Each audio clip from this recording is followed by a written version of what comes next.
आप देख रहे हैं MKA टीवी न्यूज़। आऊंगा।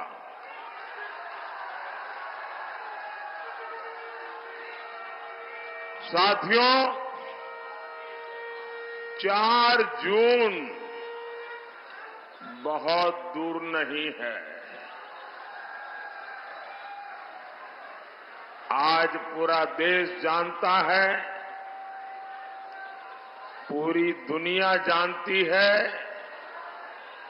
कि मोदी सरकार की हैट्रिक बनने जा रही है।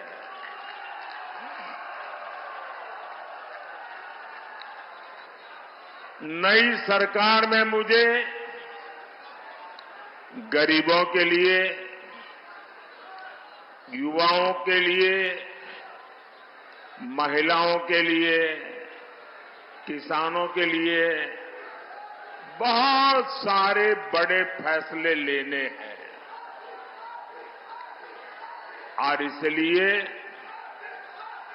मैं बाराबंकी और मोहनलालगंज के लोगों से आशीर्वाद मांगने के लिए आया हूं।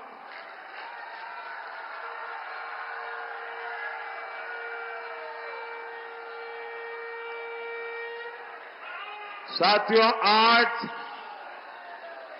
आपके एक तरफ देश हित के लिए समर्पित बीजेपी एनडीए इसका गठबंधन है और दूसरी तरफ देश में अस्थिरता पैदा करने के लिए इंडी गठबंधन मैदान में है। जैसे जैसे चुनाव आगे बढ़ रहा है, ये इंडी वाले ताश के पत्तों की तरह बिखरना शुरू हो गए हैं।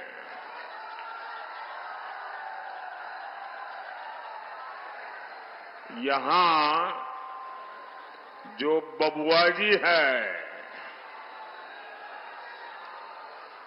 बबुआजी यानी हमारे समाजवादी शहजादे, अब उन्होंने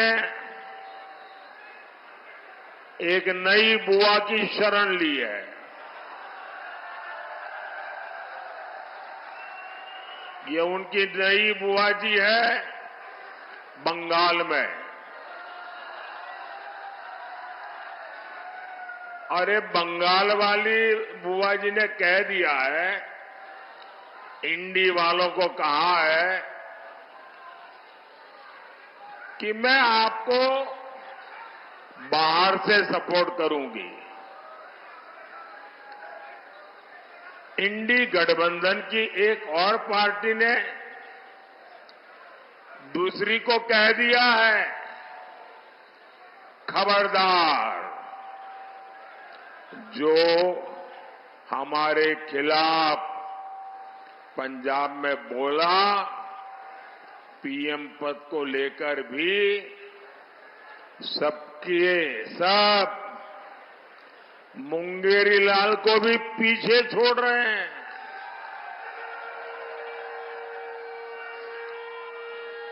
इनके सपनों की इंतहा देखिए। कांग्रेस के एक नेता ने कह दिया कि रायबरेली के लोग प्रधानमंत्री चुनेंगे। ये सुनते ही समाजवादी शहजादे का दिल ही टूट गया। बस आंसू नहीं निकले, लेकिन दिल के सारे अरमा बह गए।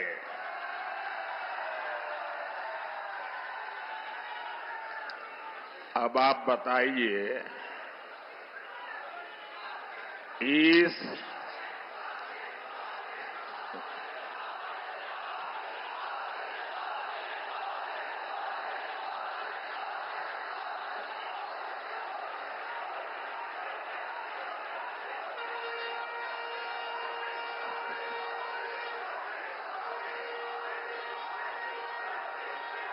आप सब लोग इतने तेज तरार है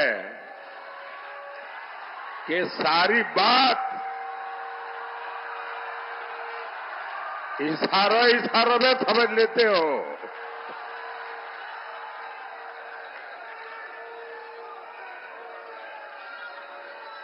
अब आप बताइए, इस उटपटांग खिचड़ी को आप लोग वोट देकर अपना वोट बर्बाद करोगे क्या? कोई भी अपना वोट बर्बाद करना चाहेगा क्या? अच्छा होगा यहां बाराबंकी में, मोहनलालगंज में भाजपा का सांसद हो, भाजपा सांसद आपके लिए दिल्ली से और लखनऊ से ज्यादा योजनाएं लेकर आएंगे। भाजपा सांसद यहां के विकास के लिए ज्यादा काम करेंगे और ये इंडी गठबंधन वाले, अगर वो सांसद बनता है तो उसके पास क्या काम होगा? उसकी पार्टी उसको क्या काम देगी? उसका यही एक मापदंड होगा कि तुमने मोदी को एक दिन में कितनी गालियां दी, तुमने मोदी को कितनी बड़ी गाली दी, क्या तुम्हारी गाली में कोई ताकत थी क्या ताकि मोदी परेशान हो जाए? अगर आपने इंडी गठबंधन के सांसद को चुना तो उसको यही काम होगा, सुबह उठो मोदी को गाली दो, दोपहर में 2 गाली दो, शाम को 4 से और डाल दो और फिर सो जाओ। आप मुझे बताइए भाई, आपको अपने घर में अगर किसी सहायक की जरूरत पड़ती हो, आपके दुकान में, आपके व्यापार में, तो आप उसको लेंगे और कहेंगे भाई ये 10 काम करने हैं तुमको, तुम्हें इतना तनख्वाह मिलेगा, मेरे ये काम तुझे पूरे करने हैं। कोई ऐसा आदमी रखेगा कि भाई तुमको मेरी दुकान के बाहर खड़े रहना है और सामने वालों को बस गाली देते रहना है? इसके लिए कोई तनख्वाह देगा क्या? इसके लिए कोई किसी को रखेगा क्या? कोई समझदार आदमी ऐसा करेगा क्या? क्या गाली देने के लिए हम किसी को रखते हैं क्या? तो ये गाली देने वालों की जरूरत क्या है भाई? आपको तो काम करने वाले सांसद चाहिए, आपका भला करने वाले सांसद चाहिए। 5 साल मोदी को गाली देने वाले नहीं, क्षेत्र का विकास करने वाले सांसद चाहिए। और इसके लिए आपके पास एक ही विकल्प है, ओनली कमल।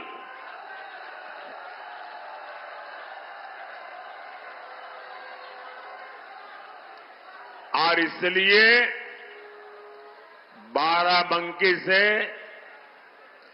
बहन राजरानी रावत जी और मोहनलालगंज से भाई कौशल किशोर जी को हर बूथ पर विजयी बनाना है।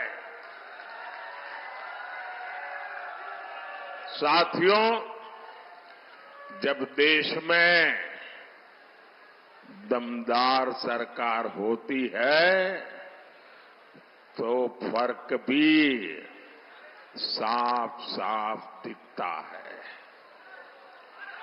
कमजोर सरकार का क्या है? आज है, कल नहीं है। कमजोर सरकार का पूरा फोकस इस बात पर होता है कि किसी तरह उनकी गाड़ी चलती रहे, समय पूरा हो जाए। आप मुझे बताइए, यहां नौजवान भी है, किसान भी है, तो बड़ी आसानी से समझ जाएंगे। आप मुझे बताइए, 100 सीसी के इंजन से, 100 सीसी के इंजन से आप 1000 सीसी की रफ्तार ले सकते हैं क्या? ले सकते हैं क्या? आपको विकास की तेज रफ्तार चाहिए तो वो सिर्फ दमदार सरकार ही दे सकती है, बीजेपी सरकार ही दे सकती है। साथियों, भाजपा की दमदार सरकार का मतलब क्या होता है, ये हमारा अवध बेहतर जानता है, उससे भला अच्छा और कौन जान सकता है। यहां बाराबंकी से लोग राम नाम वाली ईंट लेकर अयोध्या के लिए पैदल निकले थे।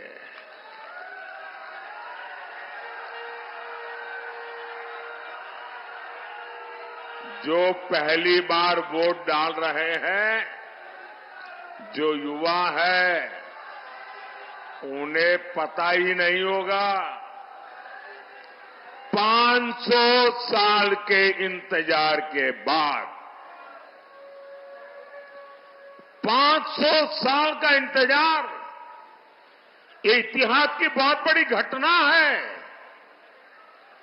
कि पीढ़ी दर पीढ़ी हमारे पूर्वज संघर्ष करते रहे, बलिदान देते रहे, त्याग की पराकाष्ठा करते रहे। 500 साल के बाद, और वो दिन याद कीजिए, लोग जब हमारे रामलला को टेंट में देखते थे, उनके आंसू नहीं सूखते थे और लोग सरकार को जितनी भद्दी भाषा में गालियां दे सके देते थे। लेकिन आज 500 साल का इंतजार खत्म हुआ कि नहीं हुआ? 500 साल का इंतजार खत्म हुआ कि नहीं हुआ? रामलला भव्य मंदिर में विराजित हुए कि नहीं हुए? किसके कारण? किसके कारण? किसके कारण? किसके कारण? अरे भाई, मोदी मोदी मत करो, ये तो आपके एक वोट के कारण हुआ है। ये आपके वोट की ताकत है, जिसने एक दमदार सरकार बनाई, एक मजबूत सरकार बनाई और आपका 500 साल का इंतजार समाप्त हुआ। आपका वोट 500 साल का इंतजार खत्म कर सकता है।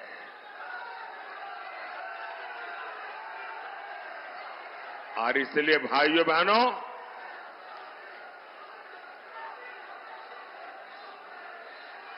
कमल के निशान पर बटन दबा के आगे भी ये दमदार सरकार बनानी है और दमदार फैसले भी लेने हैं।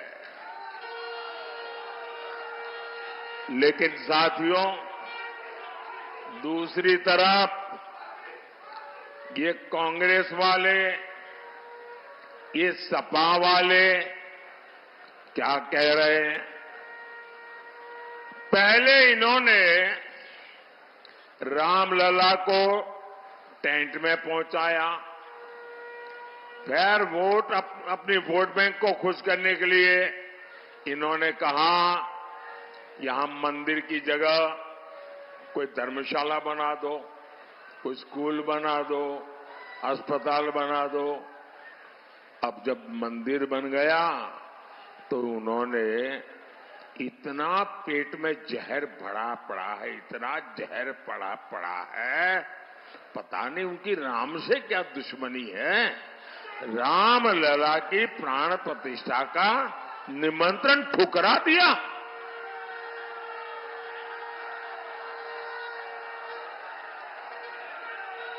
अब यहां सपा के बड़े नेता यहां तक कहते हैं, और वो भी रामनवमी के दिन कहते हैं, ये राम मंदिर को बेकार बताते हैं, भद्दी भद्दी बातें करते हैं। और कांग्रेस तो राम मंदिर पर सुप्रीम कोर्ट का फैसला पलटने की तैयारी कर रही है। सपा कांग्रेस वाले, जब मैं ये कहता हूं ना कि भाई कांग्रेस में ही रहने वाले एक नेता ने कहा है कि वे लोग ये कोर्ट का निर्णय पलटना चाहते हैं। कुछ लोगों ने, यार ऐसा तो कैसे हो सकता है, भ्रम में मत रहिए।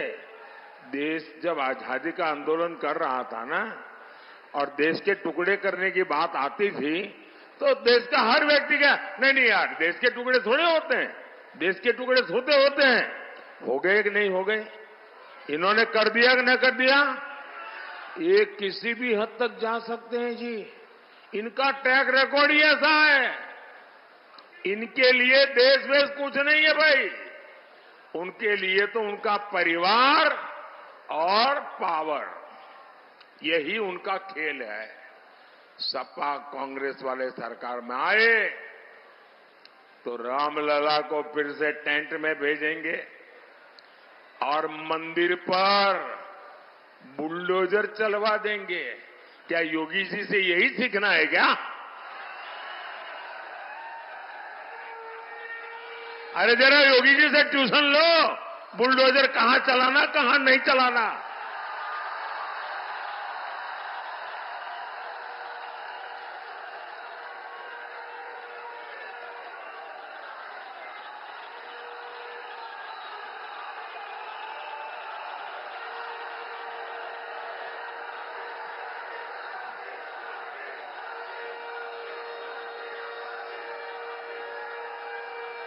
साथियों, ये चुनावी सभा के लिए मैं कहने के लिए नहीं आया हूं। मुझे चिंता है क्योंकि उनका ट्रैक रिकॉर्ड ऐसा है, यही इनकी साजिश है। अब ऐसे लोगों को अगर आप वोट दे सकते हैं क्या? ऐसे लोगों को वोट दे सकते हैं क्या? साथियों, ऐसे लोगों तो वोट तो छोड़िए, ऐसी सजा करनी चाहिए, ऐसी सजा करनी चाहिए उनकी जमानत जब्त हो जाए। साथियों, सपा कांग्रेस के लिए अपने वोट बैंक से बड़ा कुछ नहीं है। और जब मैं इनकी पोल खोलता हूं तो ये बेचैन हो जाते हैं, नींद हराम हो जाती है। लेकिन फिर क्या करते हैं, जैसे बहुत बुखार चढ़ जाए ना तो वो आदमी कुछ भी बोलता है, ये भी कुछ भी बोलना शुरू कर देते हैं, ऐसी गालियां देते हैं। आप मुझे बताइए, बाबा साहब आंबेडकर जब संविधान बन रहा था तब धर्म के आधार पर आरक्षण के सबसे बड़े विरोधी थे। धर्म के आधार पर आरक्षण नहीं होगा, ये संविधान सभा ने निर्णय किया था और सोच विचार करके किया था। अरे इतने ही नहीं, इनके परनाना ने भी धर्म के आधार पर आरक्षण का विरोध किया था।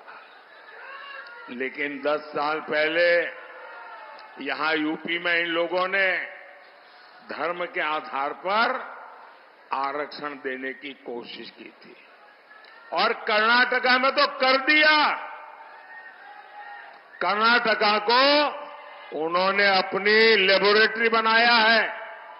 इन्होंने कर्नाटका में क्या किया, जितने मुसलमान थे उन सब मुसलमानों को रातों रात ओबीसी बना दिया, थप्पा मार दिया, कागज निकाल दिया। अब जो ओबीसी को आरक्षण मिला था उसमें से बहुत बड़ा हिस्सा ये लूट करके चले गए और लोग वहां हाथ घिसते रह गए। क्या यहां आपका आरक्षण कोई लूट जाए आपको मंजूर है क्या? क्या आरक्षण लूटने देंगे क्या? क्या ओबीसी का हक छीनने देंगे क्या? क्या एससी का हक छीनने देंगे क्या? एसटी का हक छीनने देंगे क्या? अरे बाबा साहब आंबेडकर ने जो दिया है उसको कोई हाथ नहीं लगा सकता है। और बिहार के इनके चारा घोटाले के जो चैंपियन है ना, अदालत ने जिनको सजा फरमाई है, अभी जेल से तबीयत के बहाने बाहर घूम रहे हैं, वो तो यहां तक कह रहे हैं कि पूरा का पूरा आरक्षण अब मुसलमान को मिलना चाहिए।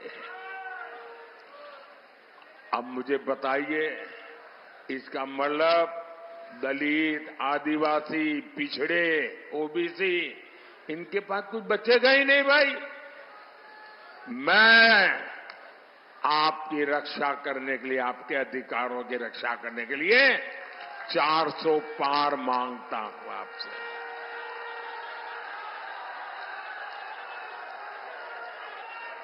कांग्रेस के शहजादे कहते हैं ये नया ले आए हैं भाई। वो कहते हैं कि आपकी कमाई का एक्सरे करेंगे, मतलब आपका लॉकर में क्या है, आपकी जमीन कितनी है, गहने कितने हैं, सोना कितना, चांदी कितनी, आपके मंगलसूत्र कहां है। वो लूट चलाना चाहते हैं। वो क्या कहते हैं कि आपके पास जो है आपसे लेकर के जिसके पास नहीं है उसको दे दिया जाएगा। मतलब जो वोट जिहाद करेगा उनको दिया जाएगा। भाइयों बहनों, ये इनका ट्रैक रिकॉर्ड है।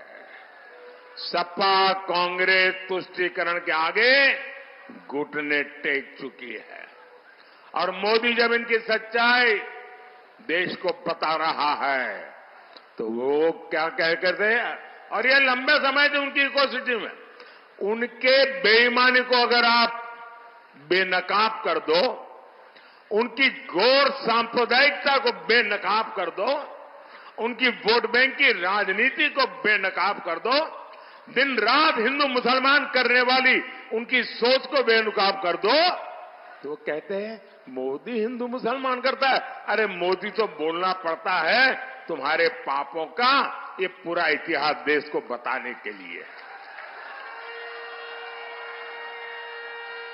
साथियों, ये लोग संविधान विरोधी है, ये दलित और पिछड़े विरोधी है।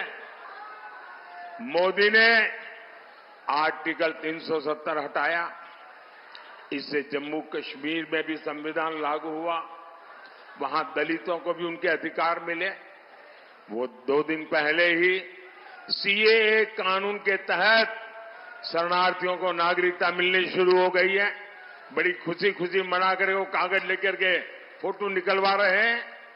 ऐसे गरीब लोग निराधार पड़े थे देश में, कोई उनकी पूछने वाला नहीं था जी। इसके जो लाभार्थी है उनमें ज्यादातर मेरे दलित भाई बहन हैं, मेरे पिछड़ी समाज के भाई बहन हैं। सपा कांग्रेस के लोग इसका भी विरोध करते हैं। सपा के लोगों ने यूपी में दलितों के साथ कितना अन्याय किया है ये बच्चा बच्चा जानता है। जो मोदी देश के संविधान को सशक्त कर रहा है उसको लेकर अफवाहें फैलाते हैं। संस्कार देखिए साथियों, भाजपा सरकार बाराबंकी के किसान राम शरण वर्मा जी को बड़े गर्व के साथ पद्म पुरस्कार देती है, पद्म सम्मान देती है। कृषि में उनके योगदान को नमन करती है। और ये कांग्रेस ही बेनी बाबू जैसे वरिष्ठ नेता का डगर डगर अपमान करते हैं और ये देखकर भी सपा के शहजादे चुप रहते हैं। वो बेनी बाबू जिन्होंने देश और समाज की सेवा में पूरा जीवन खपा दिया, उनको इस तरह अपमानित किया है कांग्रेस सपा ने। साथियों, भाजपा सरकार सबका साथ, सबका विकास, सबका विश्वास, सबका प्रयास, इस पवित्र मंत्र पर चलती है। मुफ्त अनाज हो, मुफ्त इलाज हो, पक्का घर हो, या सस्ता गैस का सिलेंडर हो, या नल से जल हो, ये बिना भेदभाव सबको दिया जाता है। आपको याद है ना, सपा के शासन में क्या होता था? अरे उस समय बिजली भी जो वोट जिहाद करेगा उसके लिए रिजर्व रहती थी, बाकियों को बिजली नहीं मिलती थी। और मैं आज एक और बात कह रहा हूं, जिस वोट बैंक के पीछे लोग भागते हैं, वोट बैंक की अब इनकी सच्चाई समझने लगे हैं। 3 तलाक कानून से खुश हमारी माताएं बहनें बीजेपी को लगातार आशीर्वाद दे रही है। भाई और बहनों, राम काज से आगे अब राष्ट्र काज का समय है।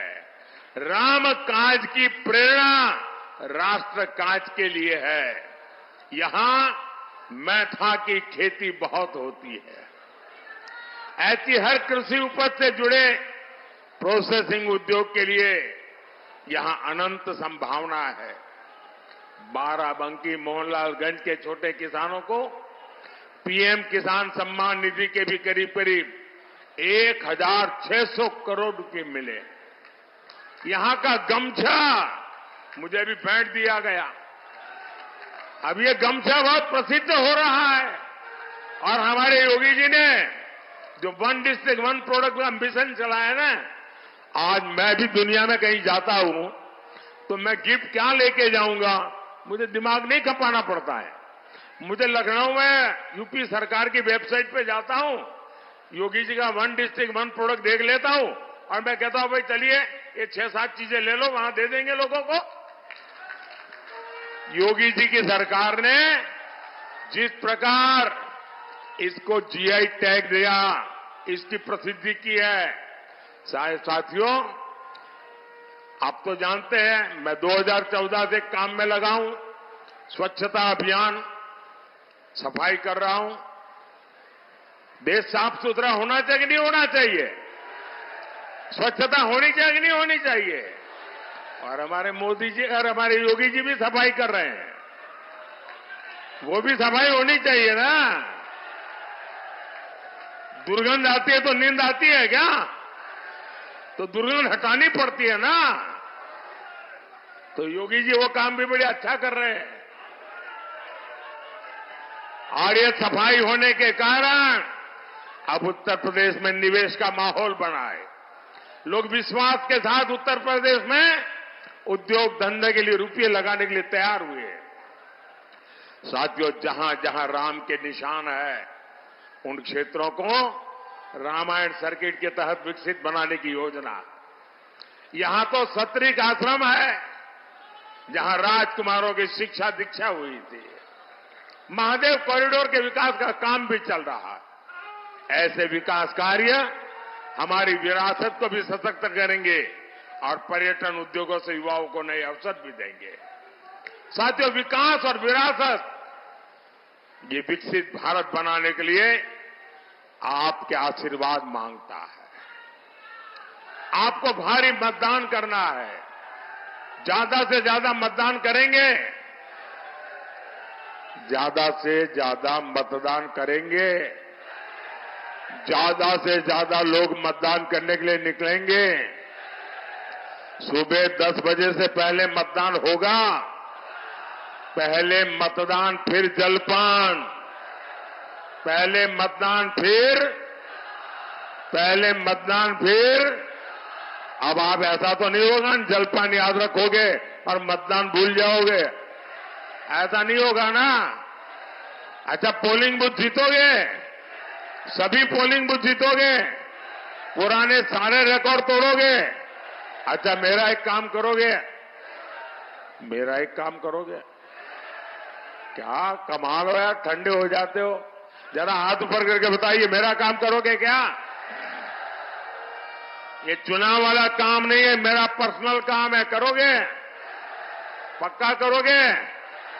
अच्छा, घर घर जाइएगा, ज्यादा से ज्यादा परिवारों में जाइएगा, परिवार में हर बुजुर्ग परिवार के मुखिया के साथ बैठिएगा, उनको कहिएगा मोदी जी आए थे और मोदी जी ने आपको राम राम कहा है।